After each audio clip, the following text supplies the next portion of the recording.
ও হাসান আর হোসাইন, তোমার দুইজনরে বলি বাবারা, তোমার মায়ের খাটিয়ারা, এই খাটিয়ারা দুইটা কুটি তোমরা দুই সন্তান কাঁধে বহন করবা, আর একটা কুটি তোমার বাবা আলী মর্তুজা বহন করবে। কিন্তু তোমাদেরকে বলে যায় বাবা, তোমার মা মারা গেছি, এইভাবে মা মা কইরা চিৎকার মারবা না, রোনাজারি করবা না, আত্মনাদ করবা না। আমার আল্লাহর দরবারে তোমার মায়ের জন্য হাত বাড়ায় বাড়ায় দোয়া করবা। মা ফাতেমা শেষবারের মতো ওসিয়ত করে যায়, একটু জোরে বলেন না মারহাবা। আমরা কি দুনিয়াকেও থাকতে পারবো? ইয়ে বাবাকে দুনিয়া থাকতে পারবো? থাকার ক্ষমতা কি কারো আছে?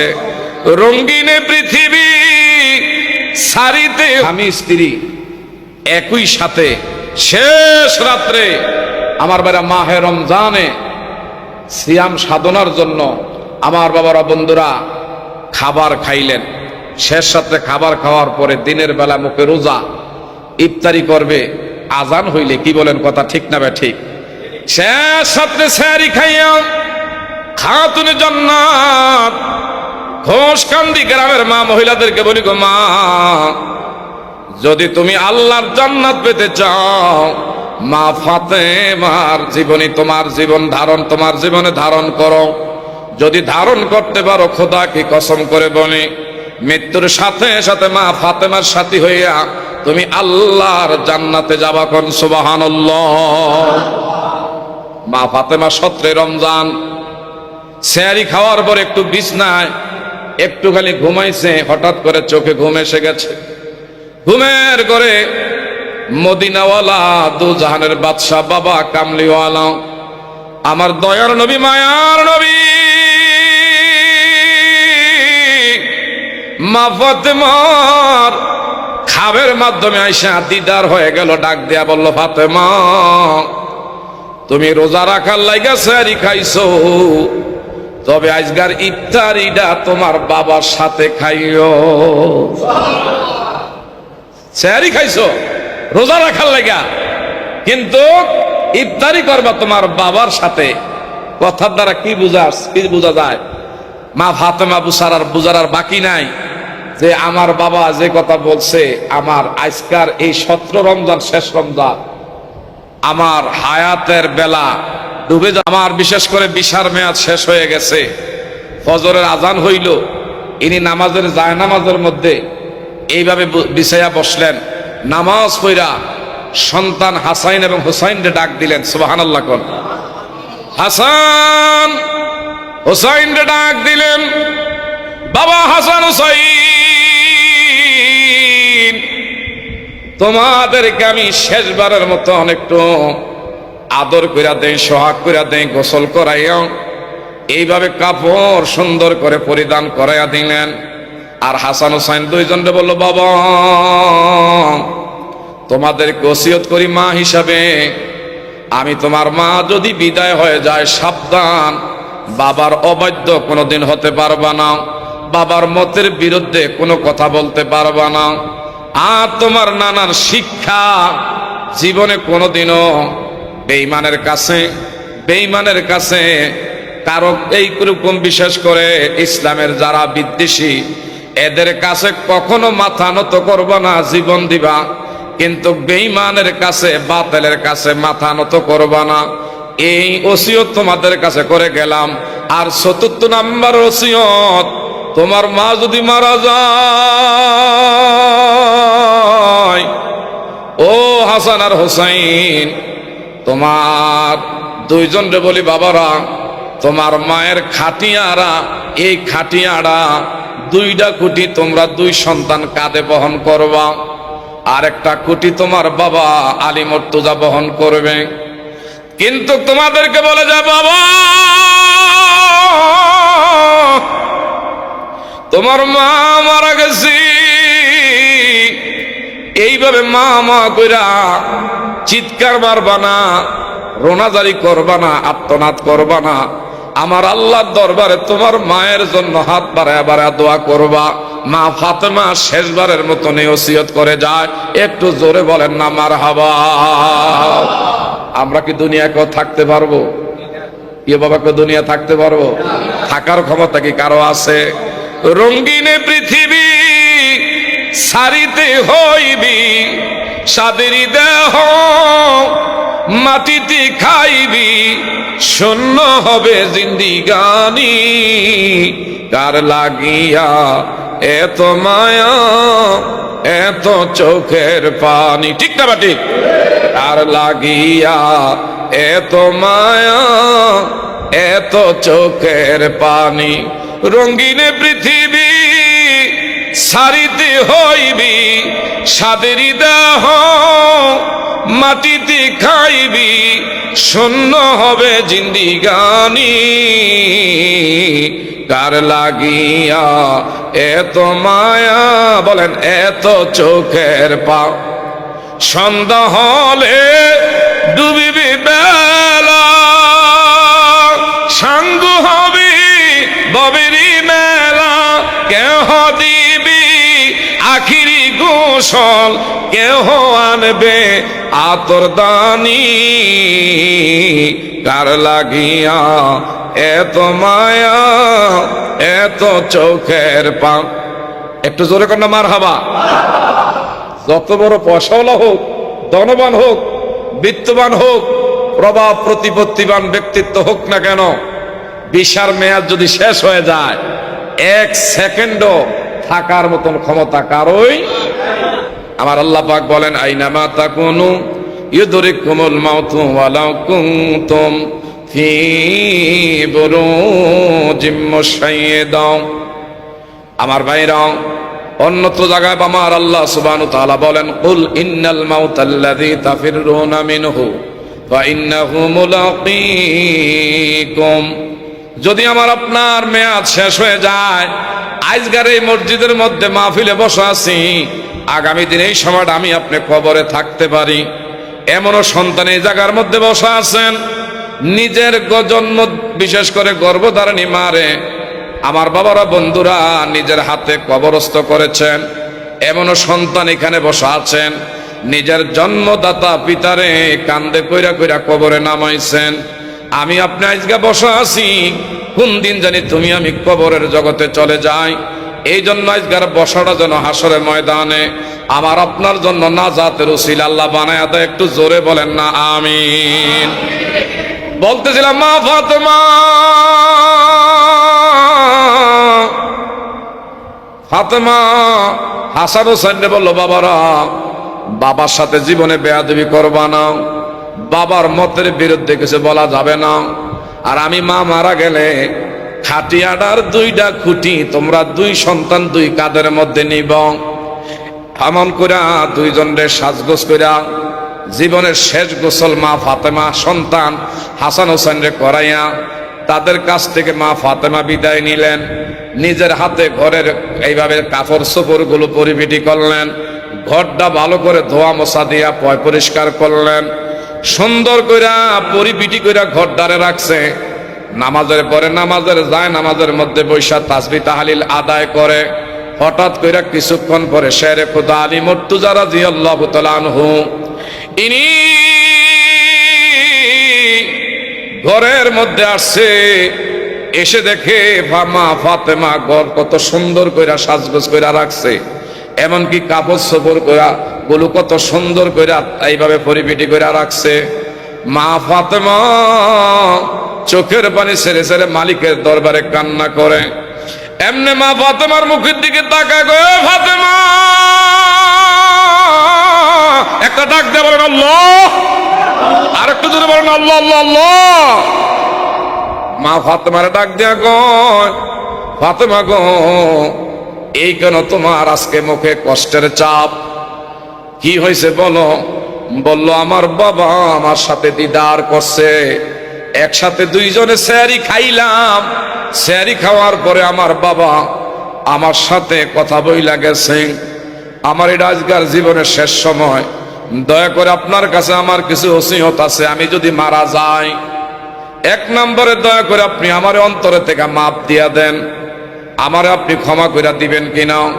2 নম্বরের শর্ত, আমি যদি মারা যাই কোনো প্রচার করবেন না, মানুষের কানে আওয়াজ দিবেন না যে নবীর কন্যা হাসান হোসেনের মা দুনিয়া থেকে বিদায় নিয়েছে, এই এলান আপনি দিবেন না।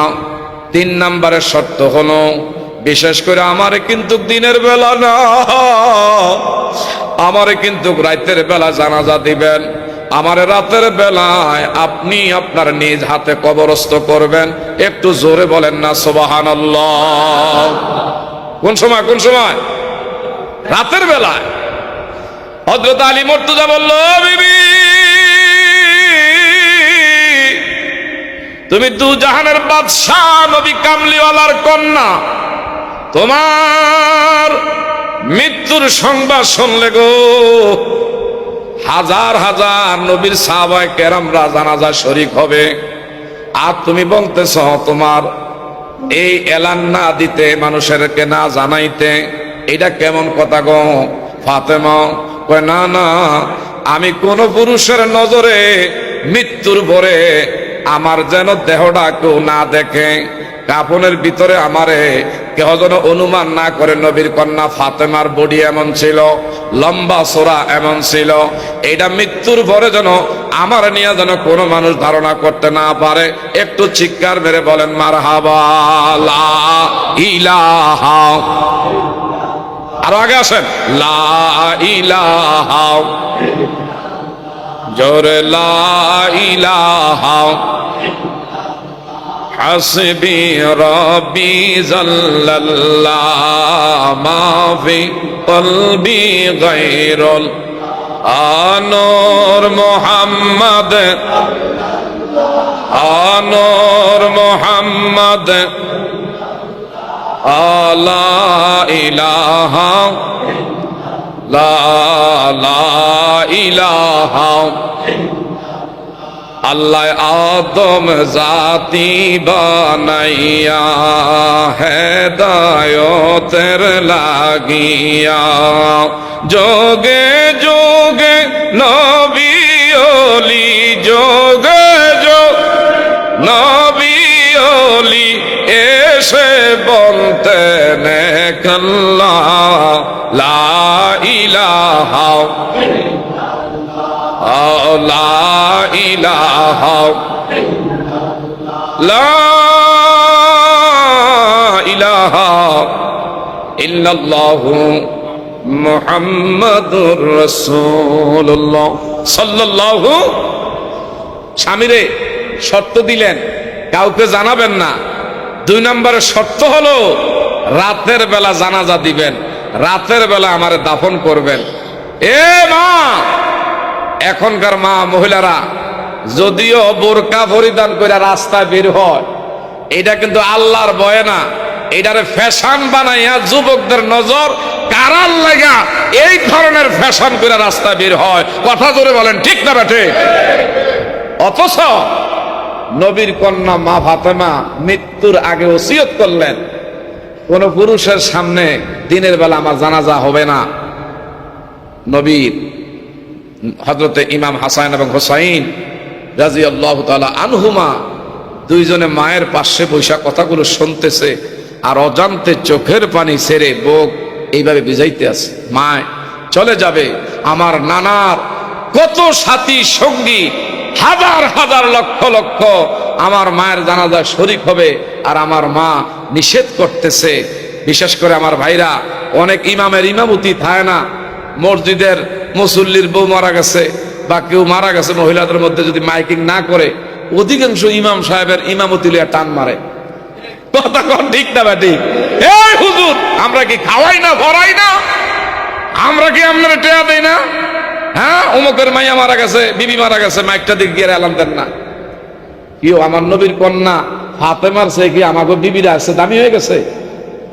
এটা এলানের লেগা নবীর কন্যা বলছে, কারো সামনে দরকার নাই। আমার ভাইরা আর বললেন, আপনি দয়া করে একটা খুঁটি কান্দে নিবেন, আর 2টা খুঁটি আমার হাসান হোসাইন নিবে। আরেকটা খুঁটির কথা বলে নাই, কে কাঁধে বহন করবে। তাই হলো, মা ফাতেমা মারা গেছেন। মা ফাতেমার ওসিয়ত অনুযায়ী গোসল করাইয়া কাফনের কাফন পরাইয়া, বাবা আমার দিকে চান, কাফনের কাফন পরাইয়া তাবারুক নিয়ে আসবে ইনশাল্লাহ। এক্ষুনি ইনশাল্লাহ তাবারুক নিয়ে আসতেছে কিছুক্ষণের মধ্যে। এই তাবারুক যারা বিতরণ করবে এরা কই? আচ্ছা, আলহামদুলিল্লাহ, সুন্দর মতন আপনাদেরকে নবীজির সুন্নত তরিকা অনুযায়ী বসাই খাওয়ার ব্যবস্থা করাইবে ইনশাল্লাহ। আল্লাহ যেন আমাদেরকে তাবারুক খেয়ে আখিরে মোনাজাত দিয়ে যাওয়ার তৌফিক দান করে, সবাই বলি আমিন। মা ফাতেমা মারা গেছে, বাবা মনটা একটু নরম করেন।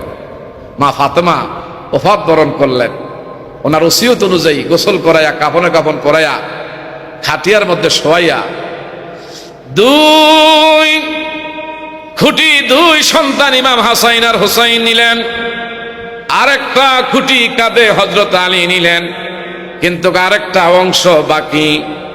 এখন এটা কে কাঁধে নিবে? চারজনের জিনিস তিনজনে নিলে আরেকটা খুঁটি তার উপরে উঠে না। চিন্তায় পড়ে গেলেন হযরতে আলী, আমার বিবি আমারে ওসিয়ত করছে, আমাদের তিনজন ছাড়া কারো কিছুই বলে নাই। এমনি হঠাৎ করে অন্ধকারের ভিতরে আল্লাহু আকবার কর, একজনের পায়ের পদধ্বনির আওয়াজ শোনা যায়, দৌড়াইয়া ভেগে আসতেছে। হযরতে আলী মুর্তজা তাকে দেখে, একজন লোক দেখা যায়, দূরের থেকে সালাম দিয়া কো, ভাই আলী, একটু যদি মনে কিছু না নেও, অনেক কষ্ট হইতেছে। তোমরা বাপ বেটা তিনজনে খাটিয়ার তিনটা খুঁটি কাঁধে লইছ, আরেকটা খুঁটি আমার কাঁধে দাও। হযরত আলী বলল, না না, আমার বিবি ওসিয়ত কইরা গেছে আমাদের তিনজনের কথা। কয় ফাতেমা ওসিয়ত করছে, কিন্তু আল্লাহর হাবিব রাহমাতুল লিল আলামিন এই মুহূর্তে আমার ঘরে গিয়া আমারে নোটিশ জারি কইরা জানায়া দিছে, এ আবু যর গফারি রে, আর দেরি করিস না, আমার ফাতেমা দুনিয়ার জমিন থেকে ওফাত বরণ করেছে। তিনটা খুঁটি আলী এবং হাসান এবং হুসাইন তারা কাঁধে বহন করেছে, আর একটা খুঁটি রে আমি নবী আদেশ করলাম আমার ফাতেমারে তুমি কাঁধে কইরা কবরস্থ করে আসো। আরেকটা যেরকম আল্লাহু আকবার। আর এখনকার আমাদের মা মহিলারা, কিছুদিন আগে আমি গাড়ির মধ্যে বওয়া, তো আমার লগের সিটে একজন লোক বসে রয়েছে, হঠাৎ করে হ্যার মোবাইল খালি রিংটন বাজতে আছে। কি বাজতে আছে?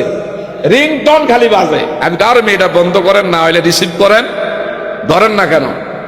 হুজুর কি আরে রিসিভ করি এটা আপনারে বুঝানো যাইতো না। আমি কি হয়েছে বুঝানো যাইতো না? কি আরে কি সমস্যা?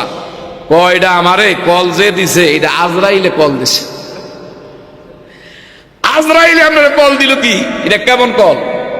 হুজুর আজরাইল মানে বুঝেন না, আমার ঘরের বউ আমার বিবি আমার কল দিছে। এটা যে এমন দাজ্জালে, এমন যে দাজ্জালের দাজ্জাল, এখন যদি আমি কই যে আমি আছি অমুক জায়গায়, হ্যাঁ আমার কইব তাড়াতাড়ি করে রাস্তায় গাড়ি ব্রেক দিয়া তাড়াতাড়ি বাসায় আসো।